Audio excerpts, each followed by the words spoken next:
This is Johnny Bluestar. Welcome to Threshold, a global media event. Is the universe just a random dance of atoms, or is it a manifestation of a supremely intelligent architect? Can its purpose, or our purpose here on Earth, be adequately assessed? Can we commune with it, know its intentions, cooperate with its direction? Here, we define threshold as a gateway state of awareness, allowing mankind to cross into a place of real cognition. Threshold allows us to approach questions of higher reality through the door of experience, rather than mere belief. Welcome to Threshold, where we tear away the veil from commercial media, bringing our audience and participants into another realm of reality and enhanced communication.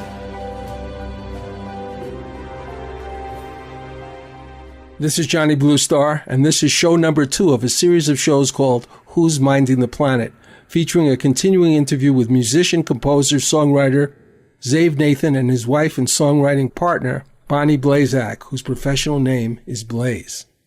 I just want to point out that Zave sings many of the songs he has written and we have performed here, so is actually part of that American tradition of singer-songwriters. And since lyrics are a key component of songs, I think we should give extraordinary thanks to the incisive, clever, and often hopeful lyrics of Blaze, Bonnie's, as I said, Bonnie's professional name, who uses the fibers of her poetic paintbrush to integrate a gritty realism about the world with the sometimes challenging task of waking up to its reality and actually doing something. Usually when I have guests related to writing, film, or music, I'm interested in their creative processes. How do each of you come up with your ideas, and how do you manage to collaborate so effectively with each other? Wow. Well, I guess I'm sort of his muse, you know. It's true. Sometimes I'll say something, a phrase, a sentence, and he hears something melodic in it, plus it's a hook, plus it's clever wording, and it starts to spin into something bigger and becomes a song. Sometimes it's that he picks up the guitar and he is just fooling around and he finds a lick and a hook that he really likes and he starts playing it and we just sort of feel the emotion that brings out. And I start saying something about that emotion. So we collaborate very well. But, you know, it's also because we're in love and we finish each other's sentences and that, you know, that interaction flows into our creative realm as well. Yeah. So I take it that this thing is not like you come up with the lyrics and he does the music. It's just like an evolution of you both together. Is that right? Yeah, well, we can start with a song or like she said, a hook. For instance, she's going to say something that sounds like this. So the words are not real, but not really relevant to my ear because I hear da da da da da, right? Right. Rhythm to what she said. So from that I go da da da da da, and it starts rhythmically. My brain is a computer, so I can add or subtract or move or speed up. So her being my muse, I capture the energy of what she says or her ideas. And because she was born here and she's a good writer, she's a better English speaker and writer than I am. So she's better. So she does it. Blaze, you started writing poetry, didn't you? I started writing poetry when I was a child, actually, when I was 7 years old. And I used to read poetry books and I just loved them. And then I started writing my own short stories and poems. So, and even to this day, you know, with our unfortunate digital age that has brought wonderful things and terrible things, it's reduced our language to just tiny words. And here, I grew up in an era where writing with flourish and description and, you know, making it, a fun read. Uh-huh. Remember when people used to enjoy reading a sentence that was just clever and just gave you this image, you know, like the Beatles. And now it's like, please don't send such long emails. I don't have time to read more than a few lines. Zave, I know that you grew up with music from the very start, but when did you start to actually work on writing songs? 18. And what inspired you? I was fooling around. I was a professional dancer at 18. So I was surrounded with, you know, music, orchestras, dancers, makeup, feathers, costume, you know, all this stuff. And And I was on my way out of my parents' house. And I remember I grew a beard. Yeah, I was on vacation. I didn't want to shave. And I had my acoustic guitar and already had a multi-track recording system. The house, it was just a 2-track, multi-track. Right. And I started recording as an experiment. On one track, you record the guitar, and then on the other track, you record the voice, and then you mix them down and submix, and then add another track. This is what we used to call ping pong. Uh-huh. Ping ponging. And so I started like I do now. It was always the same process. Put down a rhythm track, 3 minutes, and start humming melodies until I came up with a hooky one, and then put words to them and build a song this way. This is how I started. And I was guided and very, very impressed by Elton John. Oh, okay. And, great songwriter. Yeah. And so one album that really started light a fire under my awareness and creativity was Goodbye Yellow Brick Road, 1976. Right. Great. Another great piece of music. It's double album, and I don't know, 11 hits, I think, on this album, 10 or 11 hits. And it was produced by Gus Dudgeon. The lyrics were by Bernie Taupin. And that was the first time that I really, really, really listened to every note with headphones on this album for months. And that's one of my schools. This album is definitely, this is when I started to feel and understand as far as pop music is concerned. What was your first song about? That was about talking to French young children. Oh my God, you put me on the spot. Sorry about that. But it was a little little boy, little girl with your blonde eyes, look in the sky, with your blue eyes, look in the sky, and turn your heads, whatever. It's irrelevant, really. But that's how it started. That was my first attempt to songwriting. Well, I want to ask you a question. We promoted this program to some people anyway with a song that we're going to play now called Living in the Closet. And I'm interested in knowing some of the details, how this came together.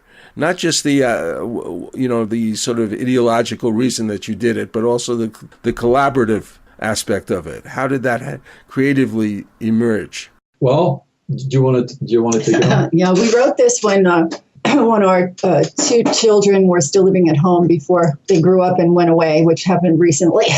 And they were driving us a little crazy to the point that, we would not only retreat to our bedroom for some peace and quiet at the end of the night so we could, he could play his guitar and we could see what flowed. I mean, you have to imagine we had a home in Santa Monica, and both of the kids were going to school. So they were like 10 and 14.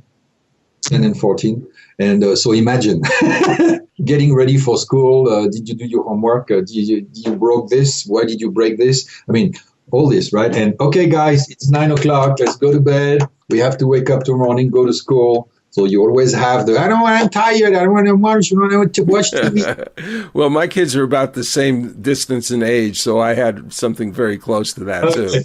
So what our routine was 9:30. We are closed door, the guitar's on the bed, and my muse is we're having a creative, fun couple hours before we go to bed. And so this is go ahead, sweetie. So this one particular night, the kids had just pulled every trick in the books.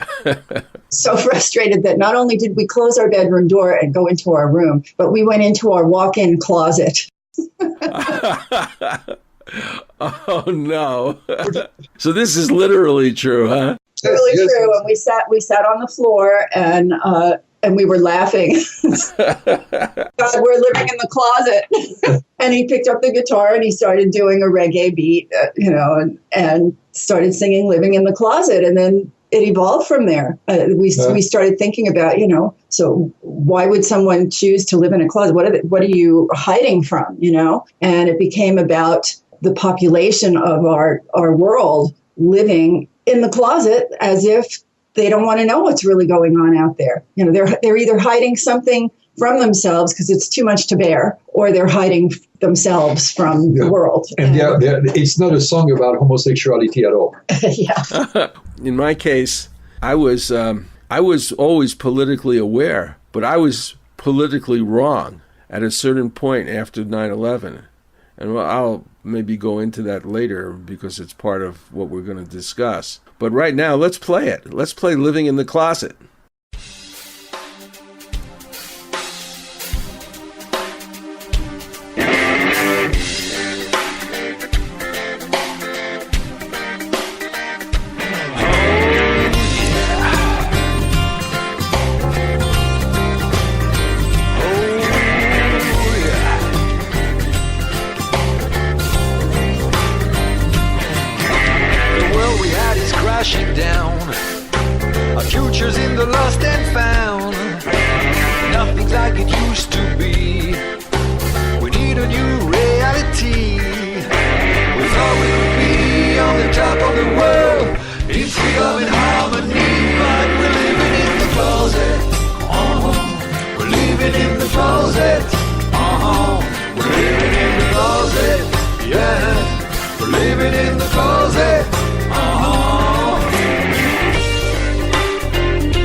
From the dust, we need a world that we can trust. Start together hand in hand. We build from now until the end. Promise is gain, but it giving us pain. This little world has gone insane. Stop living in the closet. Living in the closet. Living in the closet. Yeah. Living in the closet.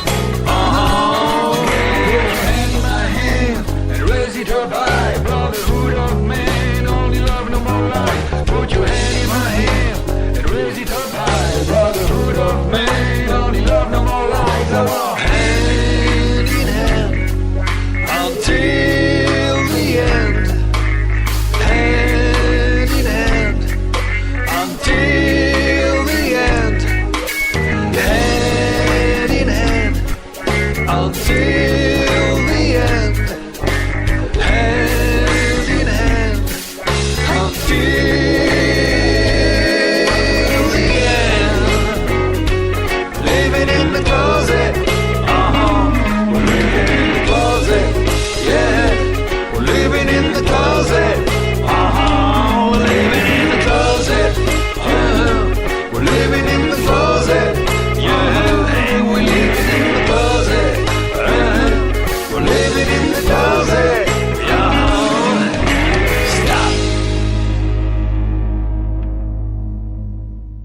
In our last program, we discussed the harsh awakening both Zave and Blaze felt during a time when they were both involved in real estate and thinking of running their own real estate business. Then came the early signals of the 2008 financial collapse, which created confusion for them and so many others in the day-to-day conduct of their business.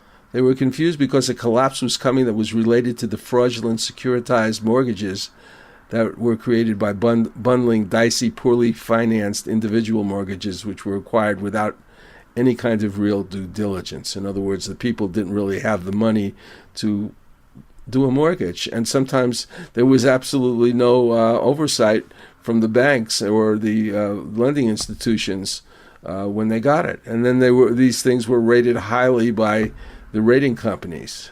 At any rate, at one point, both of them saw the film Zeitgeist, which opened their eyes to an entirely new dimension of business and social political reality. My own awakening began later. I believe with Abu Ghraib in the realization that this was not an isolated incident, but a result of the policies of the United States that I found illegal, dangerous, and contemptible. This was the fault of my father, who was an attorney whose career, which was quite a bit oriented to protecting his clients from the self-serving interests of insurance companies, but it was also punctuated by his efforts to combat segregation in the Deep South and police brutality. After that pattern of attempt to separate alleged terrorists from the principles that govern American justice by denying them rights to habeas corpus, rights to an attorney, the right to a speedy and just trial, and other rights granted to them by the Geneva Convention, I became extremely alarmed.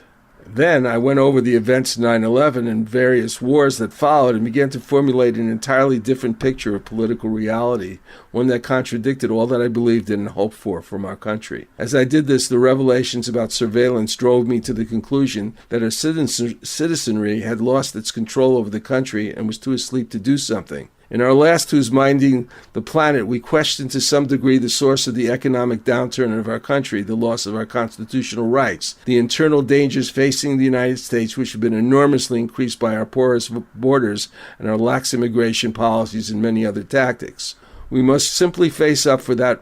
Whatever reason, the tactics that are being deployed by a combination of central banking policies, the imperialistic military excursions overseas, the defunct trade policies, the lack of environmental safety governing our protection of food, water, and air resources, and the possible danger of hidden terrorist threats inside our own country is there. And since you take all these problems and see them in dozens of countries on this planet, my answer to the questions of who's minding the planet is probably the wrong people. One friend of mine addressed this question: is there a great conspiracy? I'm not sure, he said, but at least a very large number of smaller conspiracies. But that was one person's approach. Mine is still ambivalent about who's behind it. But how would you guys answer this question? Who's behind it? Occult, the occult, the ones you don't see, the ones who operate in the shadow. Now, I will be blunt. What animal, what creature operates in the dark?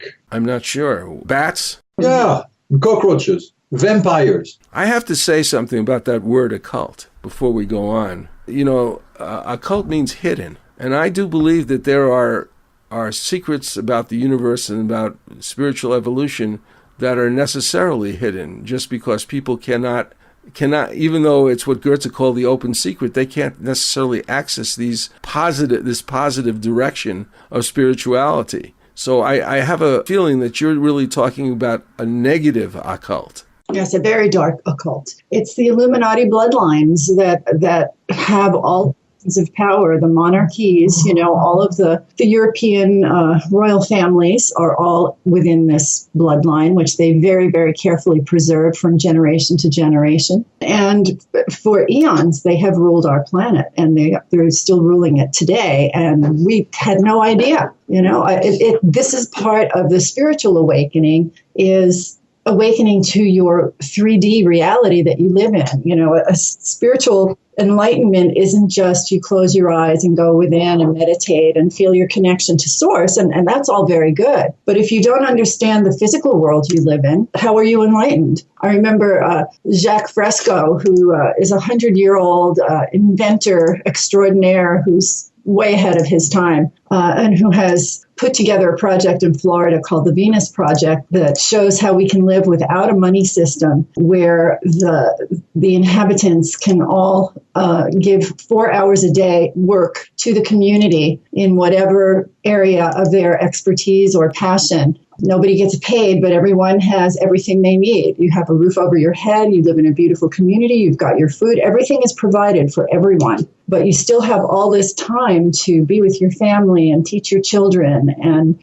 paint your paintings and, all those things. And someone had said to him once, well, I'm enlightened, and he said, oh, you are really? Well, do you know where your kidneys are? And the guy said, well, I don't know. They're somewhere like here in my back, right? And he said, he showed him where his kidneys were. And he said, do you know the direction in which your heart pumps the blood throughout your veins and arteries in your body? And then he said, no, not really. He said, well, then how can you tell me you're enlightened? So I think it's a combination of really seeing the world and understanding the world for what it is in balance with that finding and keeping that connection with source and knowing that, we are probably multidimensional beings. We are more than we know. And, but we've been kept down by this group of controllers. They don't want us to wake up. And that's what's happening now. We are waking up. Mm-hmm. And the proof of it is that people are starting to understand and see all of this corruption and craziness and are resisting it and want it to go away. That's what I see going on right now. It's like two birds that might be fighting in the sky. They're both leaping up in the air to meet in the middle to attack each other. And that's the beautiful love energy and the ugly dark energy are facing off now. Well, I will have to say that I don't necessarily agree with you about this. I don't necessarily disagree either because I'm not sure. But I will say this. I do definitely see the evidence of negative occultism in a lot of the things that are being done, like in the Bohemian Forest, as an example. Bohemian Grove, some of the ceremonies, certainly some of the things that I've heard about in terms of the ceremonies of some of these higher echelon people who are controlling the country are very disturbing and do seem to fit into that framework. I'm just not convinced that it's the bloodlines of royalty or that's really behind it. I do think that there is a central group here that are very influenced by not only negative occultism, but also by Nazi ideology and actual practice of the continuation of certain Nazi-like practices that are actually historically based. So I think there's something going on here, but I'm not about to give it over to bloodlines. Well, you might want to read a book by Fritz Springmeier, The Illuminati Bloodlines, and he explains the whole thing. He researched it He was in prison for 7 years for publishing the book. Okay, where was he in prison? In America. I don't remember exactly where. So you're saying that they probably falsified some charge against them since it's not illegal to write a book, right? Certainly, yeah. And you might want to take a look at Jordan Maxwell. Okay. Yeah, he was in prison for the same reasons that Solzhenitsyn was imprisoned in Russia. You dare not speak the truth. Don't you get the people woken up and riled up over the truth? So that's generally how it works, isn't it? I mean, you find something to persecute somebody for that's not exactly the same as what you are really persecuting them for. It's happening here now all the time. The journalists are being imprisoned and killed. Yeah.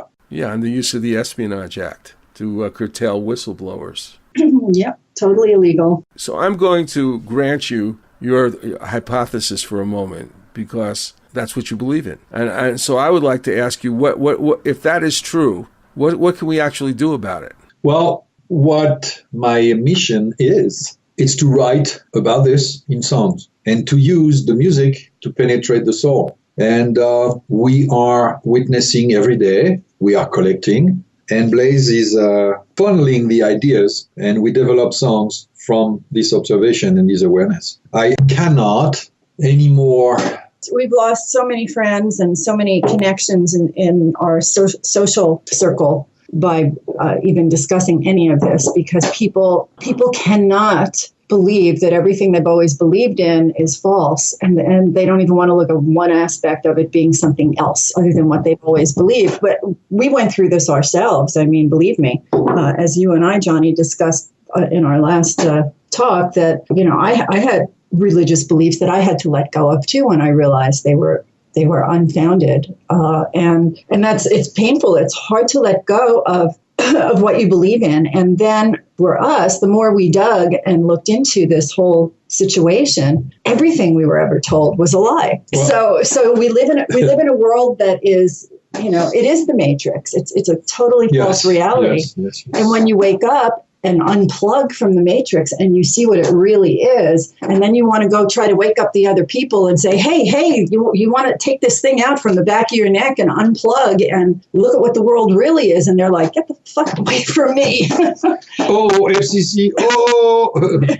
Well, for myself, one of the things that happened to me, as I mentioned, is that I started to relook at 9/11, and I don't want to go into the details of that, but the point is I decided to talk to some people about it. I wound up with a lot of people from my family, and I started to bring it up to them as individuals. And some of them said, well, yeah, that could be, but none of them really wanted to pursue the conversation at all. And this was just on a very narrow political framework. Yeah, it's so hard that people just don't want to talk about it because it's the number one, as a foreigner, becoming an American because I had a purpose and witnessing this. And it was, to me, the biggest reason that a government can do on its citizen. It's just appalling. 9/11, yeah. And the truth is coming out. The truth will come out completely. The 28 pages will come out. It's going to come out. And we'll figure out what it is. We know what it is.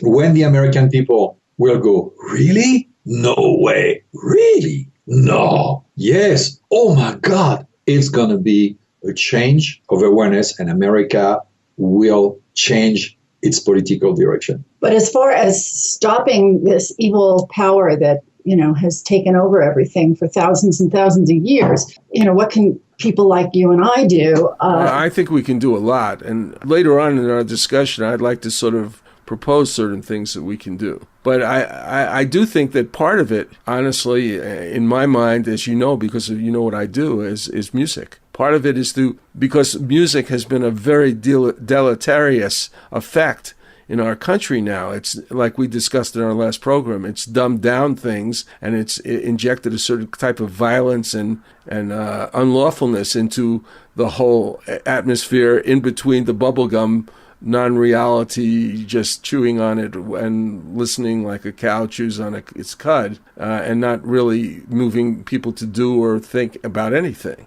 No, it glorifies thuggery, and what good does that do us? Well, we're going to ask you, Zave, a little bit about your instrumental global musical project. Tell us a little bit more about it. I know you described a little bit in the last show. I started with one track that had an Irish vibe to it. And actually, our son was still here when I did it, right? It was last year, yeah. And I am a blues guitarist. I'm a blues rock country guitarist. Right. So okay, and I had the acoustic going on, and I wanted to to stretch a little bit and to do something different. So I randomly, with my drum program, randomly created rhythms to jam, and something came up that sounded Irish. I felt like, well, man, let's develop this. And the instrumentation that I had at the time, and I wanted to keep it this way purposefully, was one acoustic guitar, one microphone, one tambourine, one harmonica, one bass, and that's it. Really cool, because some of these different forms of music that you're playing are using radically different instruments, right? Well, I'm using only... No, not you. I mean, in the indigenous places that you're like Greece, say, they use certain instruments that you weren't using at all, but it sounds like... It sounds like a bouzouki. Yeah, exactly. Okay. If you take a guitar and you tune it a certain way, and you learn the phrasing of what a bouzouki player, ding, ding, ding, ding, ding, ding, ding, ding, ding, ding, ding, ding, you can do this with an acoustic guitar, obviously. That's what I thought was really cool, is that you're taking the simplest, just ordinary instruments, and you're creating all these unique sounds that usually you get from other instruments. That's the idea. You see, I'm a painter. I'm a musical painter, and I use a term that is very dear to me. It's psychoacoustic. Aha. So being a painter, I have a brush, and I can use my brush to paint green, blue, yellow. I can have a fat brush, I can have a small brush. So I can have a guitar, an electric guitar, a 5-string guitar, a bouzouki, or a banjo, or a mandolin. Or it does not matter, because notes are notes. Now, depending on how you play the notes, how you phrase the notes, and how the frequency and the tone of the notes are merged together to create a canvas of musical structure. That's, I swim in that. This is very easy for me to do. So taking this, and for other purposes, is I don't have a collection of instruments of typical classical. I don't. I just have 7 guitars and a bass. That's all I have. And they're acoustic and electric guitars. So I had to be creative and use them, in a slightly different way. So I started with one track, and it sounded, it was fun. It was, oh my God, this is Ireland, done in my studio here in the mountains. So I took that track and I sent it to my publisher. And he said, wow, that's interesting. Just exactly the way you feel. He said, well, that's interesting. Can you make more? And I go, sure. How many do you need? So I told him about the idea to do an around the world because it's world music. That's the concept that I had. And he said, oh, that sounds great. How many can you make? So I thought, well, I'm going to make 8. Like Jules Verne said, around the world in 80 days, I'm going to do around the world in 8 tracks. So I started developing. You go around the world, you got Arabic, you got Chinese, you got Russian, you got Italian, you got Spanish, you got some French, and it's so fun to do. And I went to 8 and I couldn't stop because at that point I had so many ideas. So I went up to 12 and I delivered an album of 12 world track to BMG, and they are marketing it hard. And I got breakdown. The album has been licensed already in different territories. Terrific. All the tracks done. They already. I don't necessarily agree with the amount of licensing, but the machine is on and it's being distributed. It's happening. Well, with all these tracks, how did you come up with the piece? I believe it's part of this called Alligator Track. So after this album of world music was done, my publisher, again BMG, said, well, do you do slide? I go, well, kind of. I never have really looked into slide guitar that much, but, let me look into it. What do you need? And he said, well, I have a request for something that sounds like Justified or Breaking Bad, which are 2 television shows. The music behind it it's swampy. It's kind of slide guitar with a dobro and something really Alabama-ish kind of, And I thought, well, let me take a look at this. So I went on YouTube. I looked at Derek Trucks. I looked at Duo Norman and the slide players. And I felt like, well, I can do that. This is fun. So I hooked up my bottleneck, which is a part of a cutoff from a beer bottle. And I started experimenting and changing the tuning on the guitar. And I went, wow. That opened a whole palette of sounds that I never used before. And so I put myself in the Ozarks and I started looking at videos of what's happening in these regions and kind of the heavy, humid. It has a special color. And because I'm a musical painter, I looked at the color of this type of music and I offered my version. And he said, okay, how many can you make? So how many do you need? So right now I developed 3 tracks and I have another 5 to do and using the same kind of colors. And because it needed image support, I made my own little video to support the music and I called it Alligator Swamp. Oh, Alligator Swamp, yes. Well, let's play it. Alligator Swamp.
Well, let's get on to another subject. A lot of the problems that we face are the response of various countries to American participation in efforts that directly reward the defense and energy industry with great financial benefits, as well as many diverse American corporations and multinationals with all kinds of corporate, involvement in these countries that we have involved ourselves with. So my answer to this question, as a matter of fact, every single in terms of what we've been discussing, in regards to every single problem facing this planet, is that we must find a new comprehensive paradigm, a new conception of planetary governance, quite the opposite of the so-called ideology of those who have promoted the idea of a new world order. So let's just go very specifically into some of these areas. Given the huge economic influences of oil in our economy, should the United States back away from oil as a main driver of our energy and pursue vigorously a path of alternative energy? What do you think?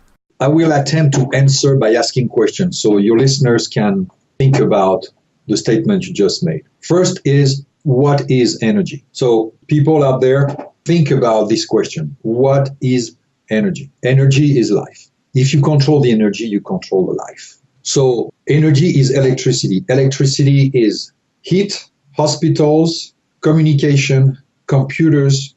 Electricity is life. You cannot conceive and sustain life on this planet the way we do without electricity. If you remove electricity from our life, imagine the amount of deaths there's going to be in the world. So the entities that control energy control everything, the planet, society, and life at large. Right now, the energy that they control is oil-based. So the most important source of control on the planet is oil. Oil is Middle East, number one, Saudi Arabia, controlled by Saudi Arabia and the US. And the US is an oil-driven entity. The Bush family is an oil family. The Nazi Party was financed by Rockefeller and Bush. Bush is Texas. Rockefeller was Texas. Rockefeller was Esso, Standard Oil. It's about the war in Iraq, the war in the Middle East. It's always oil-driven. So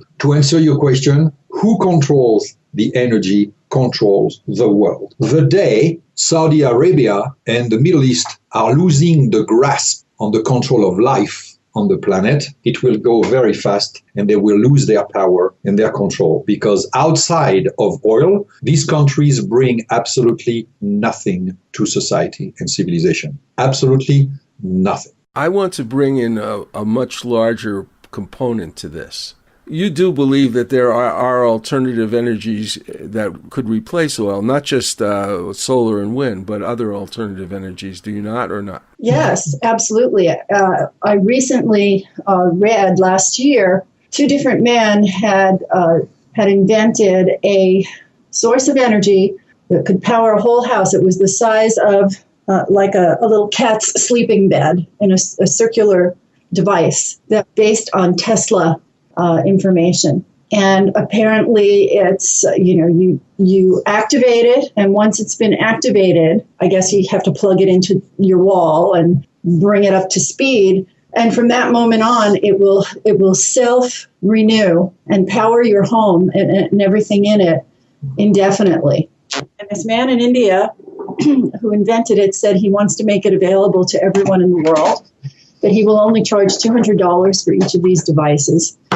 And for people who are very poor and cannot afford the $200, he has investors who are willing to create a fund for the needy so that everyone can get one, whether they can come up with that money or not. Now, I haven't heard another peep about it. If you can find the guy, you let me know. So there's definitely technology that exists that can keep us self-renewing indefinitely in perpetuity. For free. Yeah. For free energy. Well, the powers that shouldn't be do not want this to ever get into our hands. So, but you would say that they already have it, right? They already know about it. That's how come they can do things like have a private space program. Well, I have a question about this. This is like where I'm going with this. It's a little bit off track. So you hear about the private space program and UFOs and this tremendous power, I guess you call it net zero energy development. What would be the word for that? 0 point energy. 0 point energy. So you hear of all these things, and I have to ask myself, then why the hell are they focusing on oil? Well, you hear other things. You hear, I don't know if you've gotten into this part, but you hear about experiments in time travel. Of course, there's been remote viewing, all these very highly advanced technologies and methodologies. Well, why on earth, if they really have these things, like I know people who would say that Mars is already inhabited and other planets, and we've gone to the stars already. How, if they have all this, why on the earth would they focus on oil? Why would they focus on something that they don't need and could actually abundantly, create this enormous thing for us? Now, I want to also say that, you have things like UFO abductions. You have people telling extraordinary stories about this sort of conspiratorial regime, the Illuminati, and things like that. And I'm wondering if there isn't a certain amount of disinformation and mind control in some of these extraordinary claims. Because if they have all this stuff, why the hell aren't they using it? How would it hurt them to use it? What would they gain? If we can go to the stars, we can populate the stars. We don't have to depopulate the earth, which is something we'll discuss. But see, Johnny, their agenda is not to propel humanity to its highest potential. It's to keep us as their slaves. They feed off our energy. They are very greedy. That's why they're going to take every drop of oil out of the ground that they can and suppress the better forms of energy. Well, why don't they take their 0 point energy, and they don't have to have slaves, they can have robots and stuff? Why are they wasting their time on this primitive human bullshit? Excuse my language. That's what they're going to do. I'm not saying they're not doing it. I'm asking why? Why would they bother? Why wouldn't they just go ahead and create a very nice planet and have their little corner? Why do they have to have the slaves and and all this negative technology? Because they are not beings of light, like human beings are beings of light. These are not human entities. They are part human, but there's a part of them that is not human, that is very dark, that has no empathy and no love and no creativity. And they hate humans. We are, to them, we're just their little orcs, that they can, line up and be their slaves and, get the oil out of the ground and do all the work for the big corporations. And so that all the people at the top get very, very rich and we're just the slaves. They don't like human beings. And so, of course, they don't want to share the technology that they have and that they keep hidden from us. It's for their own purposes to propel them into They don't really need us, though. Do they? Why would they need us with all this technology? And this technology is the kind that could replenish the planet. And they'd have a nice planet, and they can send us a bunch of us to the stars, and they could have large parks and everything. I don't quite see. That's their plan, Johnny, but it doesn't include us. Yeah, but why not? What's the difference? They don't like us. Because they don't like us? Now, you're talking about prominent people, though, aren't you? Not all these people are hidden. You're talking about people like Kissinger or Bush, right? Yeah, they're psychopaths. Yes, I'm not trying to. I'm just saying they live here. They go to restaurants. They watch movies. And they seem to be integrated somewhat into our world. Why wouldn't they like that to be a little nicer, where they go to food restaurants, they're not as poisoned? If they're poisoning it on purpose, they know it's poison, right? Well, yeah, but they know what's poison and what's not. They have their own, organic food, and they have their own vaccines that don't have the bad stuff in it. They live a very rarefied life, totally separate from us. Do you think, Blaze, that it's possible that some of this, anyway, is trying to convey to the masses that they have extraordinary powers, and they are sort of so powerful and so omniscient and so omnipresent that they can do almost anything, and so you'd be terrified of them? In other words, they're terrifying you because they don't have all the marbles they claim to have. The power to tax is the power to control. I would say so. I heard the Beatles song. Everything comes from that. This is why in 1913, the bankers pushed the Federal Reserve Act on Woodrow Wilson. And this is why later on that year, the IRS was created. There's an army of tax soldiers But he's talking more about, some. If they're so intent on this type of control through money, why don't they just create some gold alchemically? I think 10% of Sir Isaac Newton's library was devoted to alchemy. And we know that metals can be changed just with nuclear energy, nuclear technology. And they have all this technology. Why do they have to bother? That's what I keep asking myself. I say, if they're so powerful, why are they using manipulative things like oil or the currency and financial markets and all this other stuff in order to? Why are they wasting their time when they should get? Why is Bush staying here? Why are they staying in?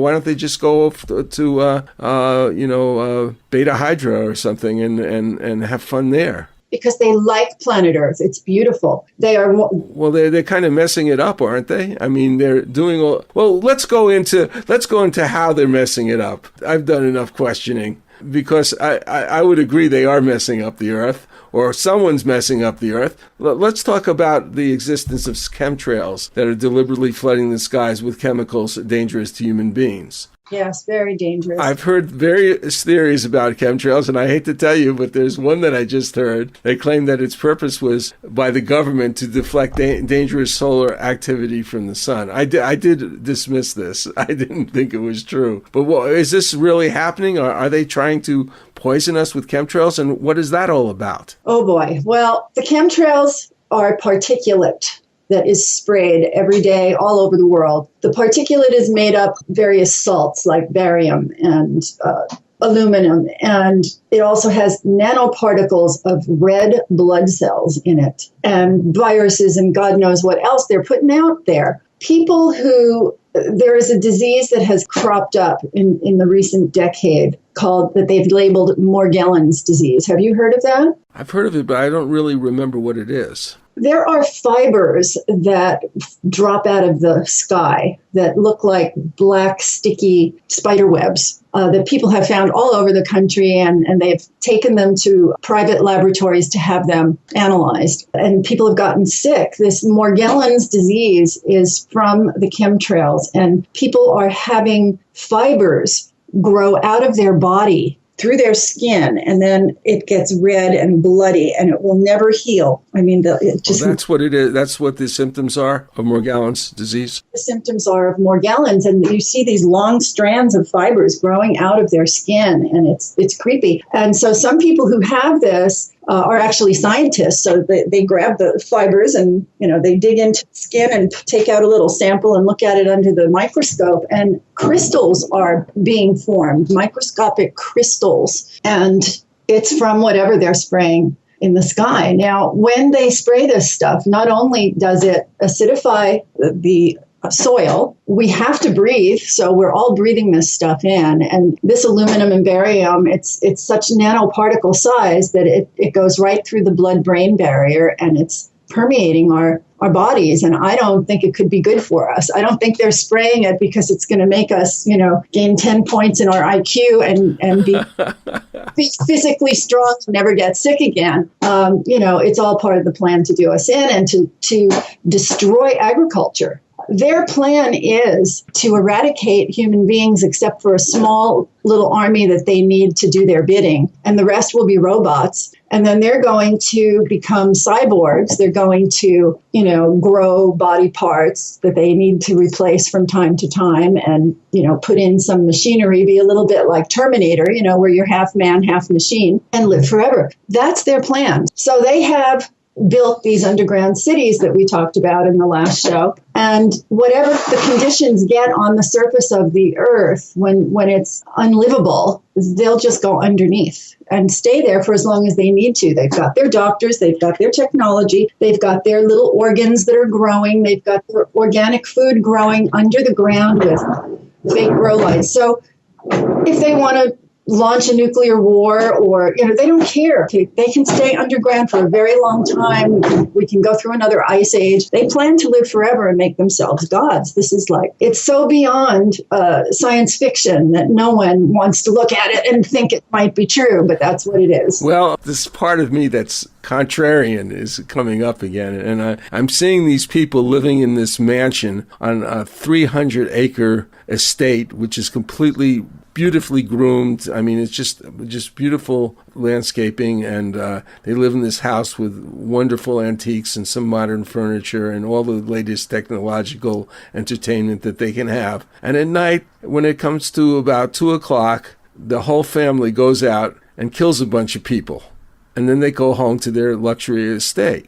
Because that's what I don't understand. They could have such a beautiful, nice life, and a lot of them do right now. Why are they going to go underground and create, the conditions for a nuclear war? I'm not saying that isn't happening, because it's, as we'll discuss, I do believe that the conditions for nuclear war are being allowed. I mean, it's just incredible. But anyway, let's get into this more, though, Zave, Blaze. I guess at this point I'll have to bring up what some would call the most overwhelming and frightening so-called conspiracy theories, which we mentioned a little bit. The idea of this is part of an attempt to intentionally depopulate the world. I don't know what I think of this concept, but I do know that with so many things happening that border on almost psychopathological avoidance of examining consequences, including the continuing development of nuclear weaponry and provocative excursions affecting countries with a toxic love of developing that weaponry without any real action, there might as well be the intentional depopulation agenda, because war, famine, extraordinary environmental accidents, extreme weather, and changes in the climate, toxic food, and toxic medicinals add up to a very nice agenda with that goal, whether intentional or not.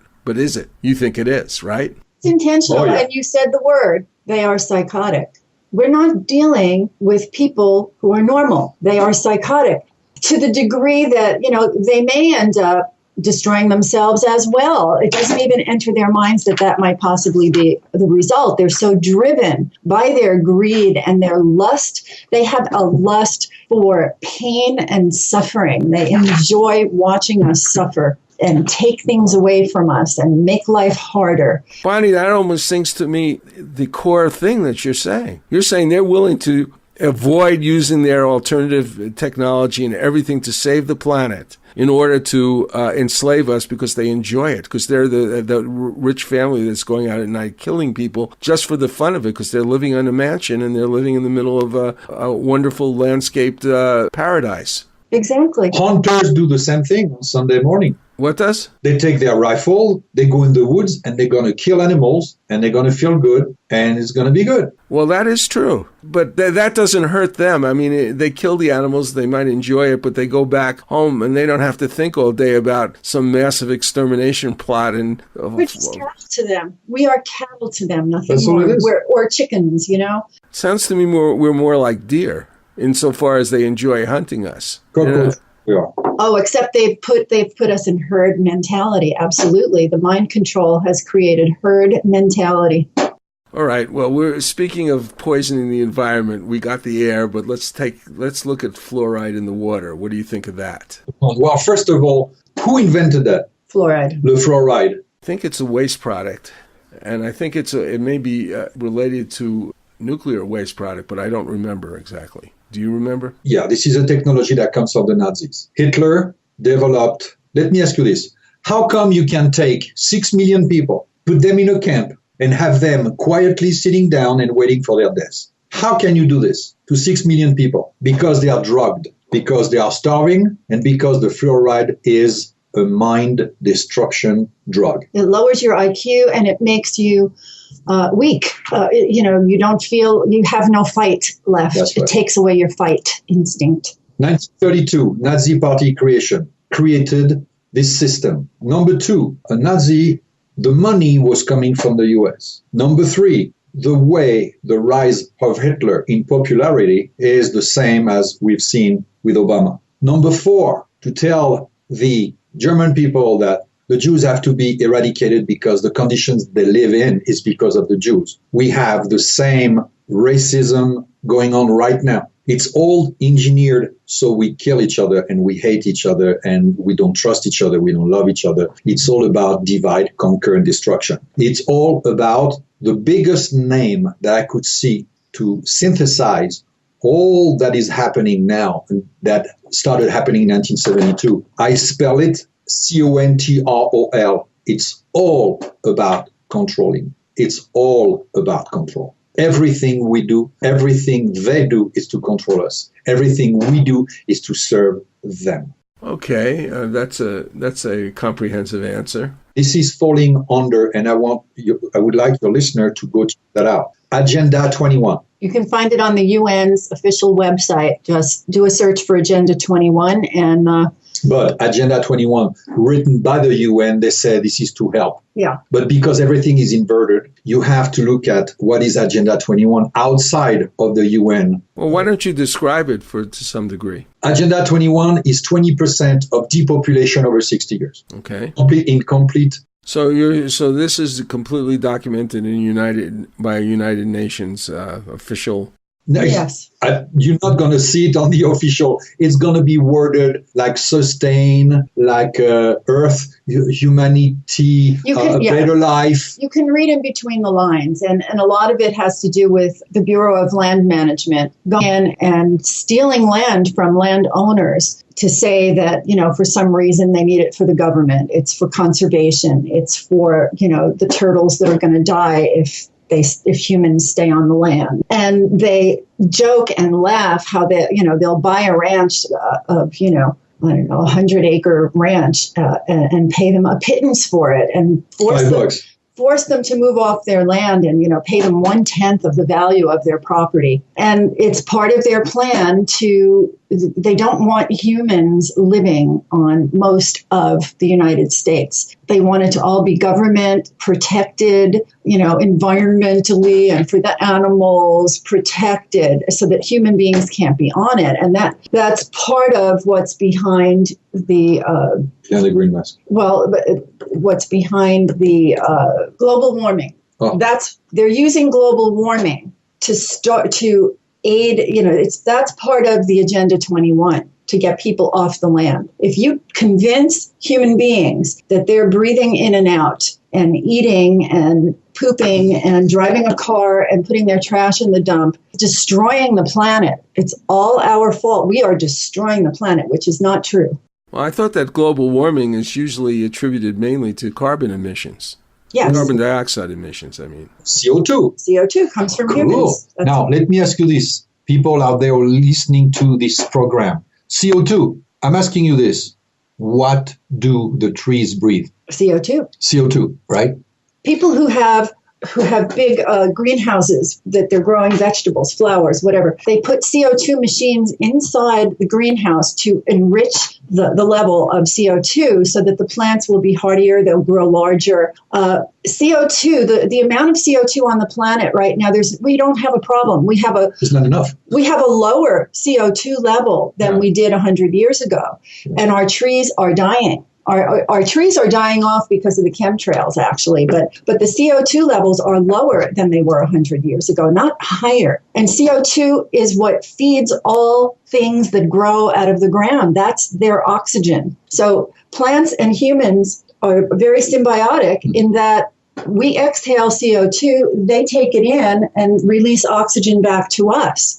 So what's going to happen when all the trees die and the agriculture can no longer grow because the soil has become too acidic?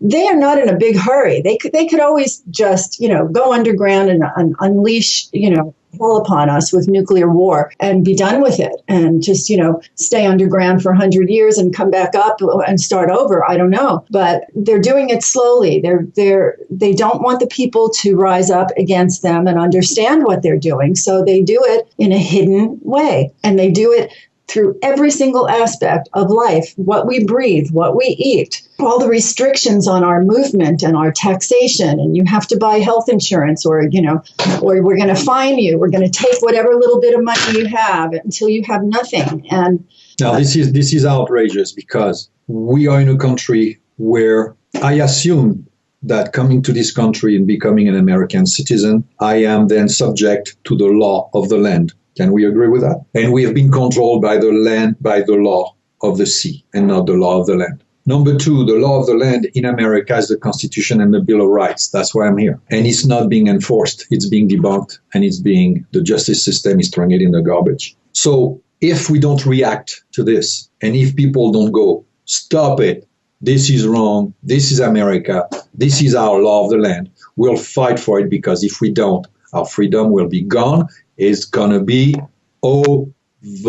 So in my opinion, since the little people, all we can do is have the knowledge, and through the information, the truthful information, connect the dots and understand what we're up against. Here's a clip from Zave and Blaz's song, I Made It.